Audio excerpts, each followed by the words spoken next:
So in my presentation, I'm going to be talking to you a bit about the novel indicator that was developed to assess the thermal resilience of buildings to overheating.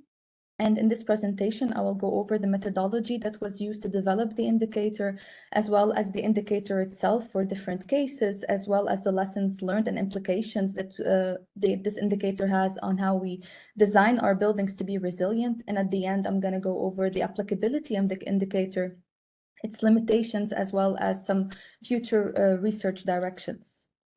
So as you can see, to define the indicator, we have a 5-step integrated methodology. So the first step of the methodology begins by a decision tree where we pick our building, so our type of building. So this decision tree is based on the building typology, the thermal mass, and what kind of heat wave are we interested in investigating. After we go through the decision tree and we pick a certain building case, we define the parameters that needs to be assessed and their ranges based on, and I will explain that a bit later, how these parameters were obtained and how the ranges were obtained. And after picking the parameters, a model of the building is developed, and the thermal resilience is assessed via sensitivity analysis and an indicator of choice, here being the set degree hour, which I will also explain later. And based on the sensitivity analysis, a regression model was, as function of the most influential parameters, was developed. And this will be our resilience indicator. And finally, after developing the indicator, we need to test it and evaluate its performance. And this is done by comparing the simulated results from case studies against the predicted values from the indicator. So starting off with the first step, which is the decision tree. So we start off with the building typology. That's the first decision. We can choose either office or school or residential. And we make this distinction because all of these different buildings have different occupancy patterns and schedules, ventilation rates, which were defined based on standards. Afterwards, we make the decision regarding the thermal mass based on EN ISO 17790, whether it's a light, medium, or heavy thermal mass. And afterwards, we go to the third step of the decision tree, which is the strategy. So we have a matrix here on the right-hand side that shows the different strategies that were chosen. So we either have shading, natural night ventilation, and active cooling, and combinations of these three, which results in 8 comprehensive cases. And for each of these, each decision in this tree, we will test it for, the indicator will be developed for 3 different types of heat waves, or 3 different types of DOS, or degree of shock, as Hilda presented in her previous presentation. So now for the parameters and ranges of the sensitivity analysis. So these were selected based on the literature, based on standards, as well as internal discussions within the partners within the Recover++ project. So for the building parameters, also they were inspired by our knowledge on overheating and what are the parameters that impact mostly overheating.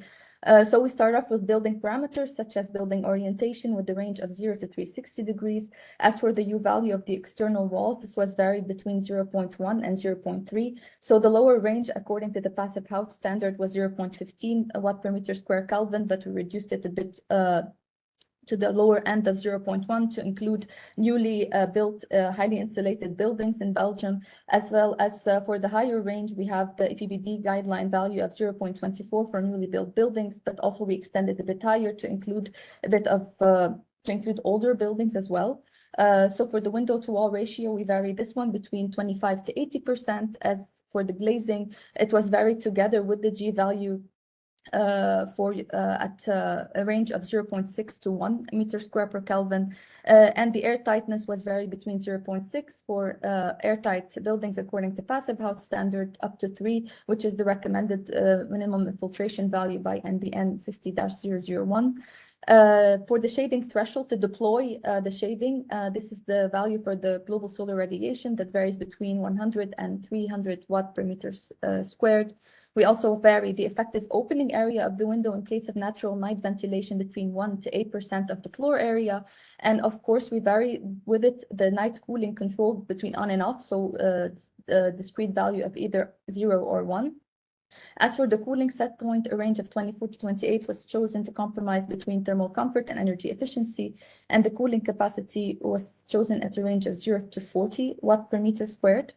As for the other parameters, we have the occupancy density that varied depending whether it's office, residential, and school, depending on standards.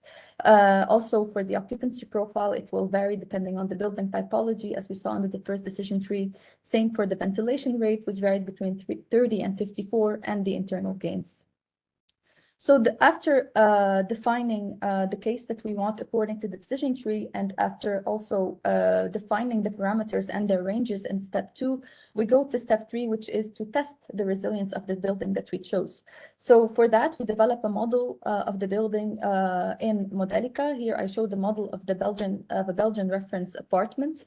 As you see, it is consists of an open living room and kitchen with 2 bedrooms, a toilet, and a utility room. So this model was developed in Modelica, and a sensitivity analysis was conducted as well, for which the parameters were varied in the ranges that I previously defined.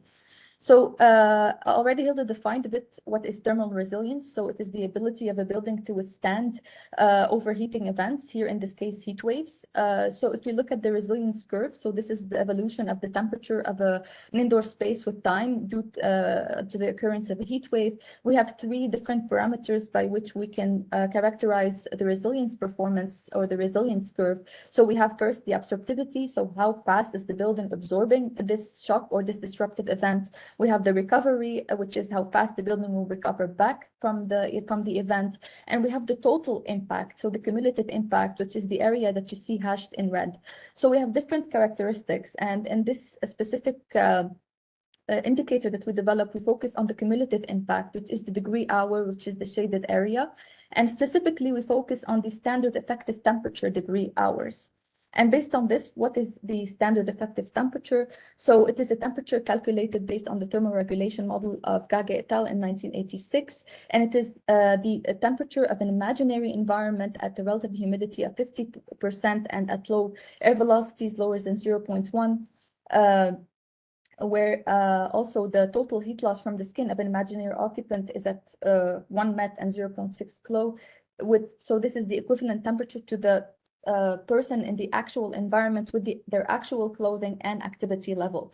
Now, to define the threshold at which we start calculating the set degree hours, we have different values of standard effective temperature, and we chose the alert value. So this value is equal to 28 degrees, and it is based on the correlation of set with the predicted thermal sensation that was developed in 2015 by Gao et al. Based on the predicted thermal sensation database by McIntyre in 1980.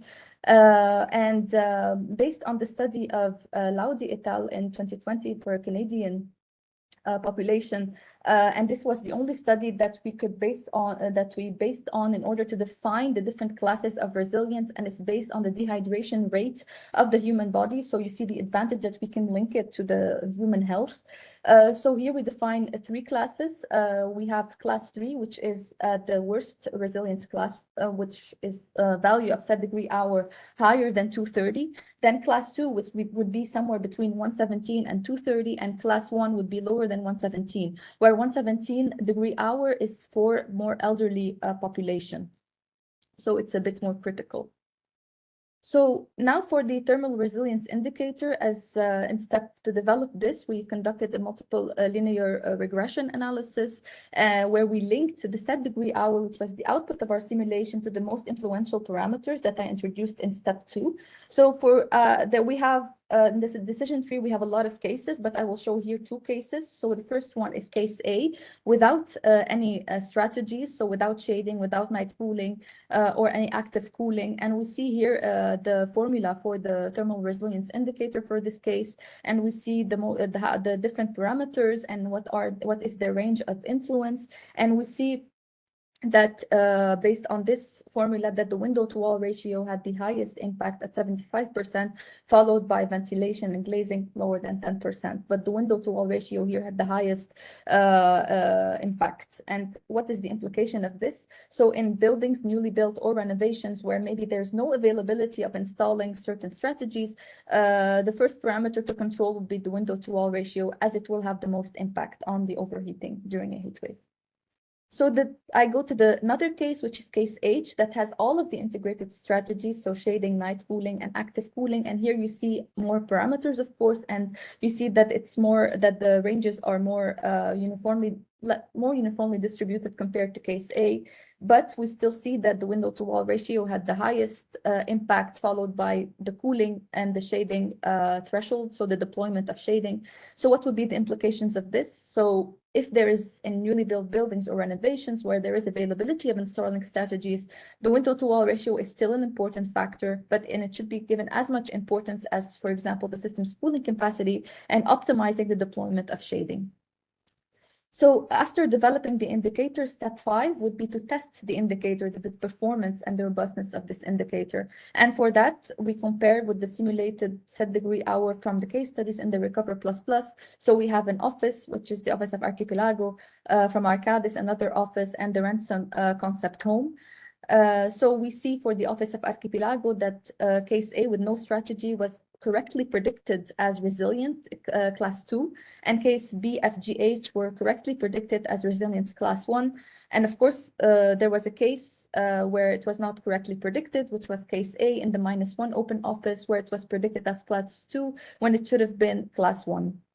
For office of Arcadis, we have here more cases. So case A was predicted correctly in its class 3. Class D and F to H were always predicted correctly in class 1. Class E was always predicted in class 2 correctly, while we see for case B that it was predicted in class 2 correctly only 50% of the time, and case C was predicted 67% of the time correctly in class 2.